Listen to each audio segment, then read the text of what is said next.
আমাদের রাজনৈতিক দলগুলো এত নারী বান্ধব যে একটি দল 0% আর আরেকটি দল 3%। চমৎকার নারী বান্ধব বাংলাদেশের রাজনৈতিক দলগুলো। নানানভাবেই আমি নিজেকে সংখ্যালঘু সম্প্রদায়ের অন্তর্ভুক্ত মনে করি। বাংলাদেশ কিন্তু দীর্ঘ সময় প্রধানমন্ত্রীকে ঈশ্বর বানানোর প্রকল্প দেখেছে। প্রধানমন্ত্রী কোনো ভুল করতে পারে না, প্রধানমন্ত্রী ঈশ্বর, বাকিরা সবাই খুব দুষ্ট। তত্ত্বাবধায়ক বা অন্তর্বর্তীকালীন সরকার তারা বোধহয় 133টা অধ্যাদেশ জারি করেছিল। সে 133টা অধ্যাদেশের ব্যাপারে যতদূর আমি গণমাধ্যমে দেখলাম, এই সরকারের স্ট্যান্ডটা হচ্ছে যে এতগুলো অধ্যাদেশ 30 দিনের মধ্যে আমাদের পক্ষে আইনে পরিণত করা সম্ভব নয়, তাহলে আমাদের প্রতিদিন 4.5টা করে অধ্যাদেশকে আইনে পরিণত করতে হবে। আমি একজন নাগরিক হিসেবে, আইন প্রণেতা হিসেবে এবং একজন ক্ষুদ্র আইনজীবী হিসেবে মনে করি 133টা অধ্যাদেশকে সত্যি সত্যি আসলে আইন করার দরকার নাই। তবে এই যে অধ্যাদেশটি নিয়ে আমরা এখন কথা বলছি, মানবাধিকার কমিশন অধ্যাদেশ, এটিকে আইন করবার প্রয়োজন আছে, শতভাগ প্রয়োজন আছে। আমরা এমন একটা সমাজে, এমন একটা রাষ্ট্রে, এমন একটা সময়ে বাস করছি যেই সময়ে বাংলাদেশে নারী, ধর্মীয়ভাবে সংখ্যালঘু, আহমেদিয়া সম্প্রদায়, আদিবাসী জনগোষ্ঠী, শ্রমজীবী মানুষ, তাদের প্রত্যেকের নাগরিক অধিকার অত্যন্ত সংকুচিত এবং বেশিরভাগ ক্ষেত্রেই সেটা হুমকির মুখে। আপনারা ইতিমধ্যেই জানেন, বম সম্প্রদায়ের কিছু মানুষকে 700 দিনের ওপরে কারাগারে রাখা হয়েছে, কোনো বিচার হয়নি, তাদের জামিন হচ্ছে না এবং আমরা আসলে তাদের ভবিষ্যতের ব্যাপারে জানি না। গত 2 দিন আগে আমি গণমাধ্যমে দেখলাম মধুপুরে আদিবাসী সম্প্রদায়কে উচ্ছেদ করবার জন্য তাদের উপর হামলা চালানো হয়েছে। একটা ব্যবসায়িক ব্যাপার আছে, সেখানে জমির ব্যাপার আছে এবং আপনারা সবাই জানেন আদিবাসী সম্প্রদায়ের মানুষ কিন্তু দলিলের উপরে থাকে না, ওনাদের জমির অধিকার কিন্তু বংশ পরম্পরায় শত শত বছর ধরে তারা ভূমিপুত্র, তারা ওখানেই জন্মায়, ওখানেই বেড়ে ওঠে, ওখানেই তাদের জীবন পার করে দেয়। তো তাদের কাছে দলিল থাকবার কোনো কারণ নাই। কিন্তু তারপরেও আমরা দেখেছি রাষ্ট্রের নির্মমতা, আমরা দেখেছি নারীদের উপরে সহিংসতা, এটা তো আর বলার অপেক্ষাই রাখে না, তাই না?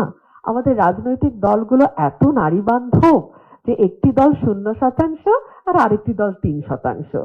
চমৎকার নারী বান্ধব বাংলাদেশের রাজনৈতিক দলগুলো। হ্যাঁ, তো এত চমৎকার পরিবেশে আমরা কাজ করি। আমি একজন শ্রমজীবী মানুষ, আমি একজন নারী এবং নানানভাবেই আমি নিজেকে সংখ্যালঘু সম্প্রদায়ের অন্তর্ভুক্ত মনে করি। তো বাংলাদেশের প্রেক্ষাপটে দাঁড়িয়ে আমার মতন, আমাদের মতন, আপনাদের মতন সাধারণ মানুষদের কষ্টের, সমস্যার, বিপদের জায়গাগুলো যদি রাষ্ট্র সুরক্ষা দিতে না পারে, তাহলে সরকার আসবে, সরকার যাবে, কিন্তু সাধারণ মানুষের জীবনের কোনো পরিবর্তন হবে না। আমি দুঃখিত, আজকে আমার কোর্টে লাস্ট দিন ছিল, যে কারণে আমি শুরুর দিকের আলোচনাটা কিছুটা মিস করেছি। সারা আপাকে অসংখ্য ধন্যবাদ। সারা আপা আমাকে বেশ কিছু ক্ষেত্রে আলোচনা যেগুলো হয়েছে সেই ব্যাপারগুলো আমাকে উনি আমাকে একটু বুঝিয়ে বলেছেন।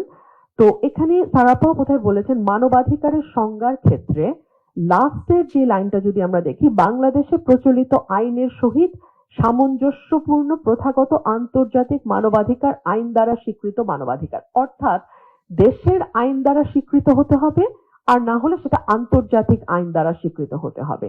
কিন্তু বাংলাদেশে তো আমরা ডিজিটাল সিকিউরিটি অ্যাক্টের মতো আইন দেখেছি, অর্থাৎ যেই আইন নিজেই মানবাধিকার লঙ্ঘন করে এমন আইনও তো আমরা দেখেছি। আবার এমন অনেক আইন হতে পারত সুরক্ষা দেবার জন্য, আমার মতো নারীদের সুরক্ষা দেবার জন্য, কিন্তু সেটা হয়নি।